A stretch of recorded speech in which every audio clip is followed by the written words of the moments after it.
And with Ken Freeze Sr. Ken inducted to the Guilford County Sports Hall of Fame, named for a nominee. Congratulations on the award. You did a lot of work here in this town. Tell us what that means to you, Ken, to get in.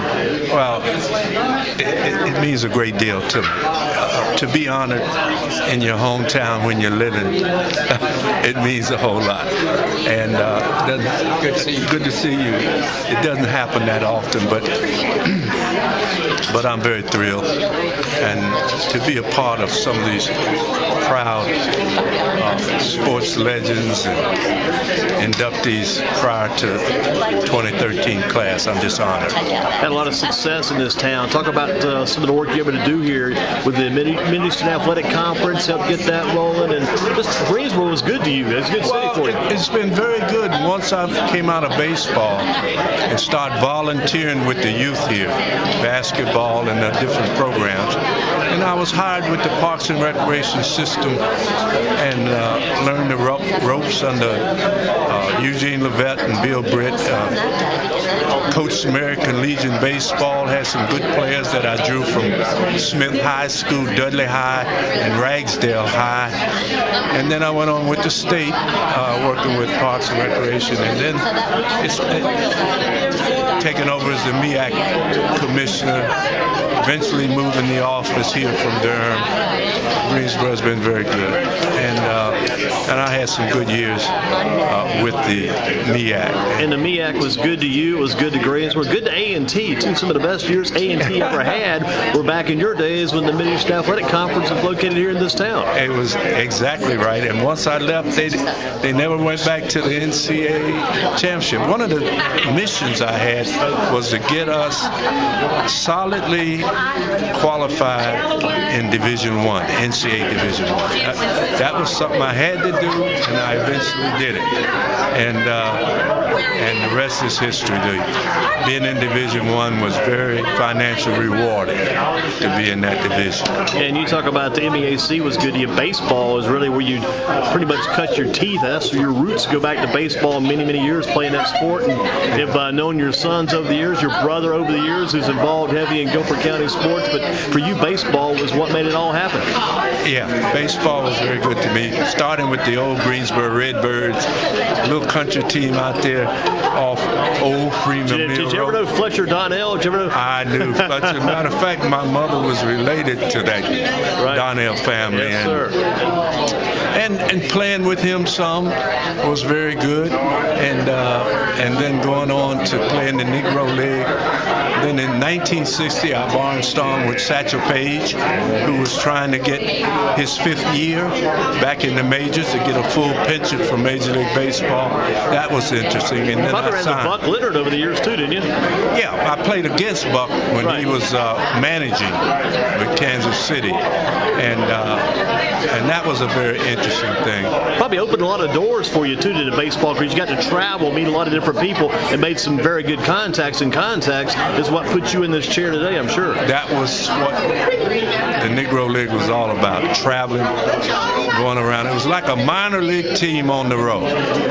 and played in some interesting plays. And you could be tired, but when the manager would say, I know you guys are tired and maybe a little hungry, but there's 5 scouts in the stand tonight coming to see you guys play, you just spurted up. Okay, and sometimes you had to play with pain too and work right through it. Tell me, and with no trainer? Oh, man. What about the influence of Jackie Robinson? What did his influence mean to you as a young baseball player coming up in your early days, the early years? Yeah, well, it introduced me to Pee Wee Reese. I was a shortstop at first. I started wearing number 1, and of course started listening to baseball on the radio because there was no TV at that time. And Jackie Robinson just gave us hope. Man, I can be a major league player now. And, you know, it meant everything. And everybody started, if you weren't pigeon-toed, you started walking like you were. He meant everything. And the other thing that encouraged us, he was educated. Sure. Went to UCLA. Had a degree, made a difference. So you can go to college, you can do this, and still be a Major League Baseball player. So he had tremendous influence over the inner city kid at that time. encouraging him through baseball, he can also educate himself. Well, Ken Free Sr. with us today, going to the Guilford County Sports Hall of Fame. Your influence has been big with the Mid-Eastern Athletic Conference and all your work in baseball, but you left a legacy, too, I think, with your sons, Ben Free and also Ken Free Jr., who are still very active locally, coaching basketball and involved in this city in a big way. And you got to be proud of what they've done. They've got to really hold their head high, and they've got to keep their chin up and keep things in the right perspective, because coming from your family, those kids got to do it right. They got to do it right. And my Ken Jr., even though he's in the law business, he coaches an 8 and under team now, and they coach basketball. And I'm just so proud of them. And they're good kids. That's the other thing. They care about people, and that's what my dad always taught us. You know, you got to be. I can hear him now. You got to get in a position to help somebody, right, son.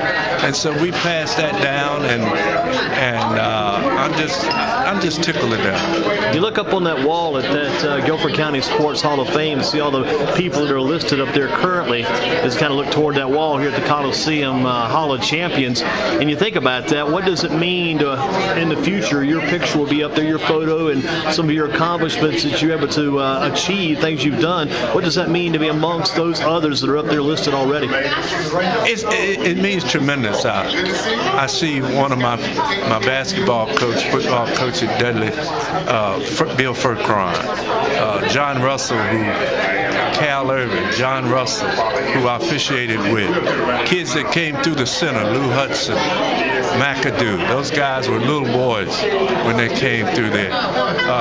When you talk about Wayne Robinson, you got him on the wall, and I had him in my 10-year team at Windsor Center. And then you see Hal Skinny Brown played in several old-timers games with him. So it's just a proud moment for me to go into this Hall of Fame with those kind of people and know that I had an association. And same way with the commissioner of the ACC, Bob James, and people like that who helped me as a commissioner to get adjusted into Division I. All of those things were tremendous, and I won't forget it. And to be up on that wall with people like that, it's words can't explain it now. And when I get a chance, maybe to have a few words, I can mention some of those things. One thing left for you here, Ken. What about this has come about today? You're going to be in the Guilford County Sports Hall of Fame. What's there left to do? I mean, you're doing pretty good, still getting around well, making things happen. What's left to do?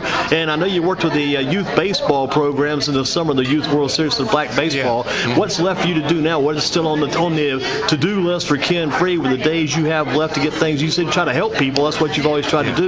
What is left on that list? I would love to do a weekend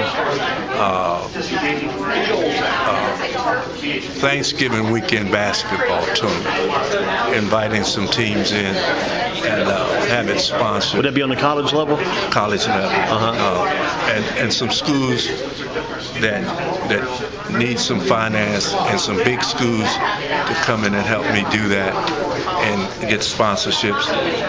Can I tell you another story? Sure. That I'll probably repeat it another time? Ralph Hodgins is one of the legends. I came here today hoping he was still living. The baseball player they shared about, his daughter was behind me. When I was 10 or 11 years old, he was getting in shape to go back to report to the White Sox. He was injured and he was home. And he lived on Freeman Mill Road, Pinecroft area. I lived up near the horse stables near Broomtown Road, sure, on Freeman Mill Road. Yeah. And he came up and got 5 or 6 of us because he needed someone to throw batting practice and chase baseballs. I was one of those kids that chased threw to him and chased balls. I'm about 10 or 11 years old. All of us had a team, and we could throw that ball and whatever.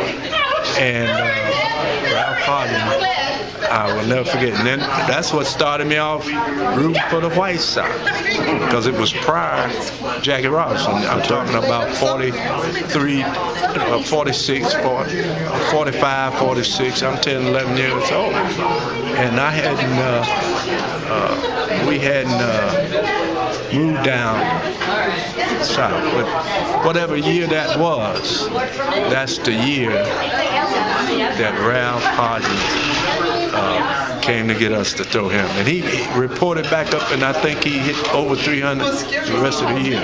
You must have given him a good touch. That was the magic touch of Ken Free. Might have helped him out there. It must have, but I think it made him learn how to hit balls out of the strike zone a little better. Exactly. Getting used to different pitching, right? That's right. That's right.